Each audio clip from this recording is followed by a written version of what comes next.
Rising India news 24 channel subscribe करें, like करें। करना पड़ेगा, जिनकी पहचान करनी पड़ेगी। जैसे अभी पहलगाम में नाम पूछ करके और उनकी पैंट उतार करके उनकी हत्या की गई ना।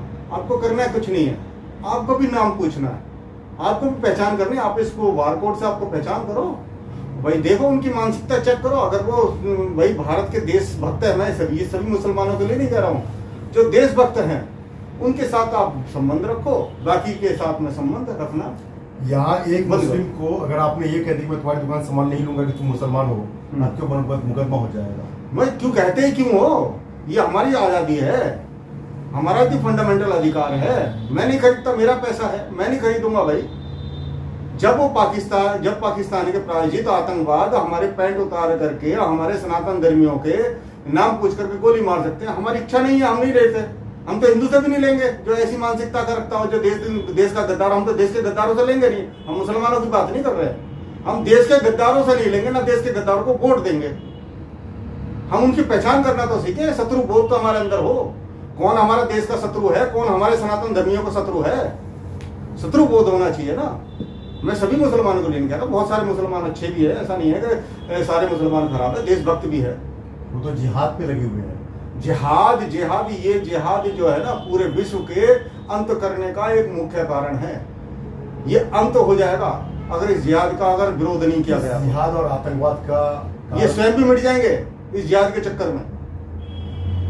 क्या संबंध है? बिल्कुल संबंध है भाई। जो इनके फिरके हैं, इनके जिनकी किताबें हैं, उन्हीं किताबों में लिखा हुआ है साफ साफ कि एक ही जाएगा, जो है 72 उरों के पास एक ही फिरका जाएगा। कौन सा फिरका जाएगा इन्हें खुद नहीं पता।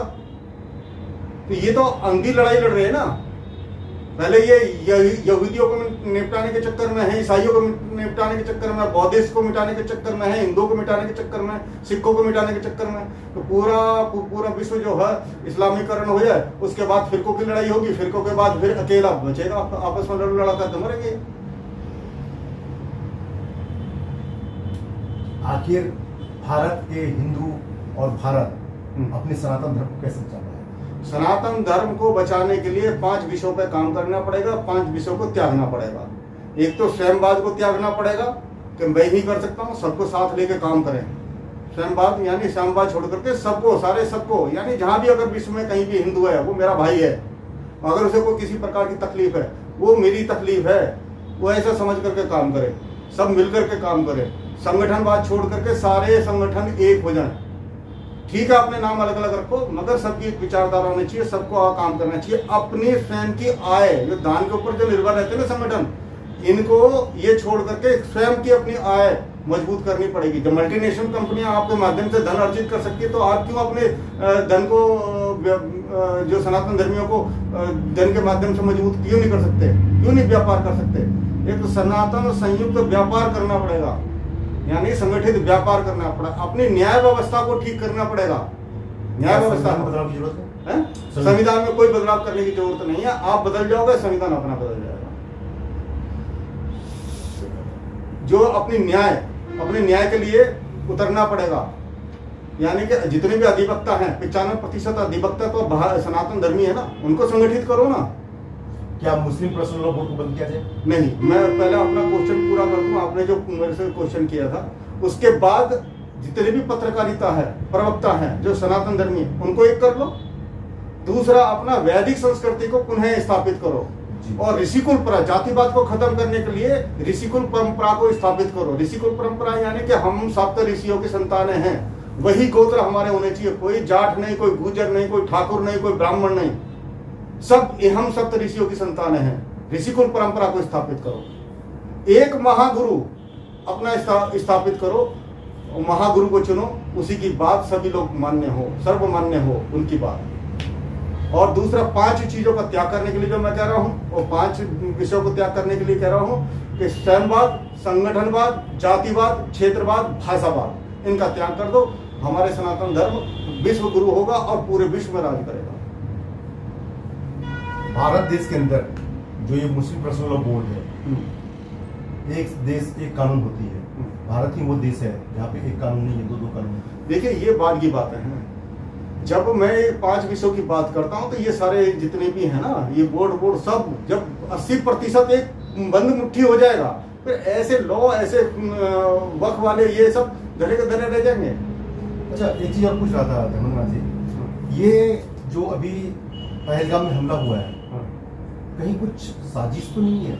ये वक्फ बोर्ड, फिर अचानक वक्फ बोर्ड के बाद बिहार का चुनाव आना, बंगाल में चुनाव आना, और इधर आतंकवादी हमला, और भी हिंदुओं को टारगेट करके। देखो इसमें कुछ, देखो मैंने पहले भी पॉडकास्ट में कहा था, आसिफ मुनीर जो वहाँ का अध्यक्ष है, उसने पाकिस्तान की जनता को संबोधित नहीं किया था, ये यहाँ के मुसलमानों को संबोधित किया था। जब वक्फ बोर्ड कानून पारित हुआ संसद से, तो जो क्या नाम है, वक्फ बोर्ड के संशोधन के विरोध में जो खड़े हुए थे, वो उनको संबोधित कर रहा था।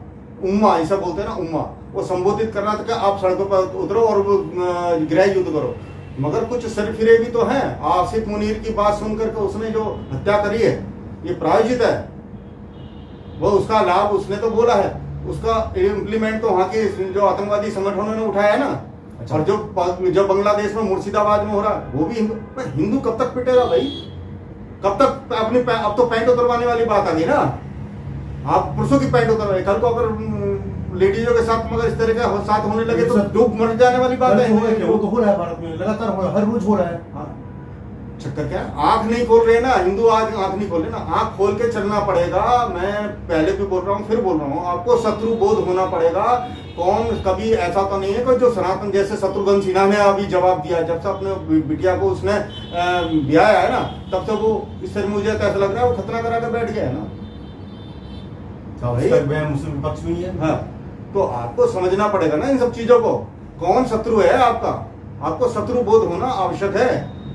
आपके पक्ष में कौन है, आपके विरोध में कौन है, आपके लिए लड़ने वाला कौन है, आपकी सुरक्षा की बात कौन करता है, आपके संपत्ति की सुरक्षा की बात कौन करता है, आपको संगठित करने की बात कौन करता है। आपको समझना पड़ेगा, शत्रु बोध होना आवश्यक है सनातन धर्मियों को। शत्रुघ्न सिन्हा तो ममता बनर्जी की बात करेंगे, क्योंकि वो तृणमूल कांग्रेस में है, तो तृणमूल कांग्रेस की बात करेंगे, जो उनकी आइडियोलॉजी हुई उसी हिसाब से लेंगे। उनकी आइडियोलॉजी क्या है? उनकी आइडियोलॉजी एक्चुअल में ये चेहरे के नकाब हैं। ये हिंदू नाम रख करके जितने भी बैठे हुए हैं, ममता बनर्जी हुए या शत्रुघ्न सिन्हा हुए या अन्य जितने भी हैं वामपंथी विचारधारा वाले, ये नकाब पहन कर बैठे हुए हैं, हिंदुओं के आंखों में धूल झोंक रहे हैं और हिंदुओं को समझ में नहीं आ रहा। मैं बार बार कह रहा हूँ, आपको शत्रुबोध होना पड़ेगा, चाहे वो कांग्रेस के नेता हो, चाहे विपक्षी नेता हो, चाहे कोई भी नेता हो, चाहे वो समाजवादी पार्टी के नेता हो। जो सनातन धर्म की बात करेगा वो तो आपका हितैषी है, मगर ऐसा भी नहीं है। बहुत सारे, मैं ऐसे भी लोगों को जानता हूँ जो सनातन धर्म का चोला पहन करके आपको ही बांटने का भी काम करते हैं, अंदरूनी काम कर। आपको शत्रु बोध करना ही पड़ेगा, उनका परीक्षण करना ही पड़ेगा, आपको समझना पड़ेगा। आप क्या चाहते हैं कि मस्जिद जो मुस्लिम बना रखे हैं या मज़ार वगैरह से बना रखी है, ये सब पे कुछ लगे? मैं किसी के विरोध में नहीं हूँ।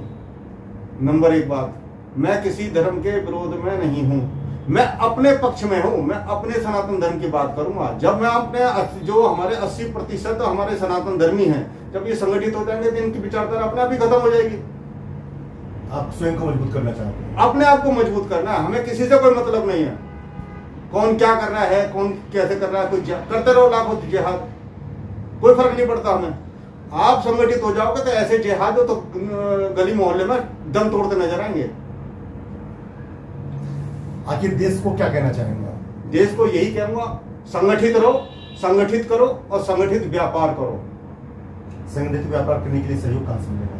आपको जितने भी सनातन धर्मी हैं, इसलिए भारत सरकार को जो धन देते हैं टैक्स के माध्यम से, वो सनातन धर्मी तो है। 80%, मैं कह रहा हूँ 90% सनातन धर्मी है। 0.8% ही तो विधर्मी है। तो फिर उनको संगठित कौन करेगा, कैसे करेगा? मैंने कहा राजगुरु करेगा, साधु ही करेगा, क्योंकि साधु की विचारधारा से ही होगा। साधु संत ही करेंगे। साधु संतों को भूमि स्तर पर आना पड़ेगा, मठ मंदिरों को छोड़ करके सड़कों पर उतरना पड़ेगा। 2 करोड़ साधु हैं। जब कुंभ के मेले में जा सकते हैं तो यहाँ भी आपको उतरना पड़ेगा, आपको जिम्मेदारी उठानी पड़ेगी। आप कहीं नहीं भाग सकते, क्योंकि साधु समाज का ही लिया दिया खाता है और समाज का ही उसको वफादारी करनी पड़ेगी। बहुत बहुत धन्यवाद राजीव रंजन शुक्ल को आपका आने के लिए। जय जय।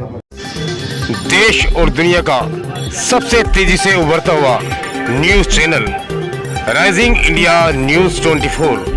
चैनल को सब्सक्राइब करें, लाइक करें और वीडियो को